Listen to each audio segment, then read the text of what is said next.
Jay Rosehill is joining us now. Very pleased to be joined by him of Leafs Morning Take. Here to give his take, not the morning. And Jay, before you ask, bow tie was because we wanted to dress nice because we thought it was going to be a JT Miller trade today. So we both put on our best attire. So don't feel like you're underdressed. And please don't chirp the bow tie. But Jay, how are you? Thank you for joining us.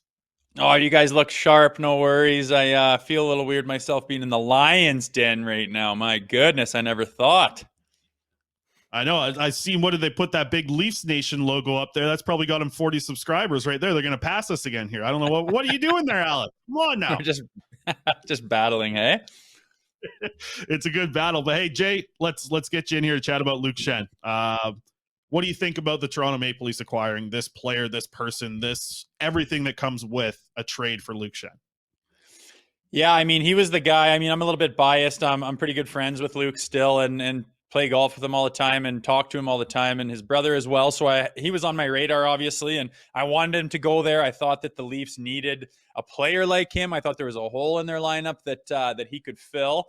And lo and behold, when stuff started going down today, nothing was totally adding up except for they're making room and they're shuffling things around. And, they made a big trade there, I don't know, 45 minutes to an hour ago, and then followed up with another one, adding Luke Schenn here and getting rid of Pierre Engvall. So I like it a lot. I think he brings a lot of leadership qualities. He's a great guy to have in the locker room. He's a consummate professional. He does everything right around the locker room, on the ice.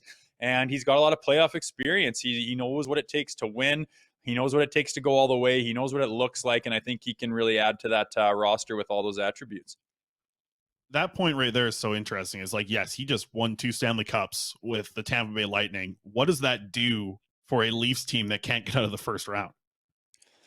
I think it can only help. I mean, the jitters they've had and, the problems they've had getting over the hump. If you look at those teams, I think they were trying to get by on certain things, like someone just trying to get by on their looks, and they have no personality, and it just has not worked for them. And all of a sudden, with the holes they've filled, I feel like they've really addressed it. They haven't crossed their fingers and hoped like they have in the past. And this year they just got stuff done and made moves and put their chips on the table. And it looks like they've got a really well-rounded lineup right now, and it'll be interesting to see how it translates on the ice. But as far as Kyle Dubas and his job right now, I think he's done everything he could possibly be asked of right now. Jay, we heard you talking about this, I think last week, but what's this process been like for Luke's family? Like, we know his wife's pregnant, right? Like what's the process been like of him sitting out and kind of hurry up and waiting, right? Yeah, it's just the business now. You're trying to make deals, and I mean, they treat Luke really good in Vancouver. He's happy to be there. He was proud to be part of the organization. It's where he wanted to go for some time. And when he understood, the business, when he's on the trade block potentially, and he can get value for himself, and they don't want to get him injured, and they're not going to play him right now, so they send him home, and he's got to skate. And that's just the business. It's not like they're treating him like a piece of meat or anything like that. It's just the way the business goes, and he understands that as much as anybody. But that being said, there are things that people don't see, like pregnant wives. How do I get to where I'm going? How does my family get to where they're going? She's not allowed to fly this amount of time. I'm not going to miss the birth of my last potentially child, and all those logistics that go into it. What do I do with my apartment? What do I do with this furniture? My family's in town right now. I got to get them on an airplane or figure their stuff out, and all the logistics that you don't really realize. And in the NHL as well, time's of the essence. And, they got a game tomorrow, and he's probably going to be expected to be playing in it. So there's no time to piss around and make phone calls and work things around and take your time. It's got to be now, and you got to start being ready to play in the NHL like now as well, with all that other stuff going on. So it's not personal to Luke Schenn or anything like that. It's how it goes in that league. And when you get dealt around and things like this happen, it's a whirlwind, all right. And he's right in the thick of it right now. I feel like with what Luke's gone through in his career and just seeing him, battle every bump so easily, I feel like this is just like nothing for him. Like, he probably was like prepared for all this coming through. I'm assuming anyways. Yeah, something about him, like coming into the league, especially the Toronto Maple Leafs at 18 years old, he was basically the face of the franchise at the time. They branded him that way. And I mean, I know how hard it was to play in the NHL and to try to stay in the NHL. And that's at a level that I was at, which is non-comparable to, Luke Schenn and the career that he's had. So to watch him handle things with such grace and class and such professionalism and have nothing rattle him has always been impressive. And I've told him that before. I'm like, how did you walk into the league and handle all you handled at that age? You're just a kid. Like, no one can do that. How are you able to do it? And I don't think he even knows. He just knows what he wants, and he does it the right way and puts himself in at 100%. And like I said, the professionalism he brings in the gym and with all the extra stuff that he does, he's completely committed to his craft. So it's impressive.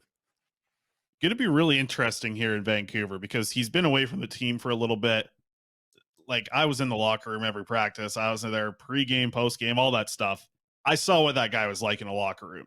That is a massive loss for a team that I think already has some questions on the direction of where this leadership core is going. I mean, if you had this guy locked up in Vancouver for a long time, you would slap a C on his chest yesterday. So how difficult do you think it's going to be for that Canucks room to recover from losing? Listen, I think the best glue guy we've seen in Vancouver in years in Luke Schenn.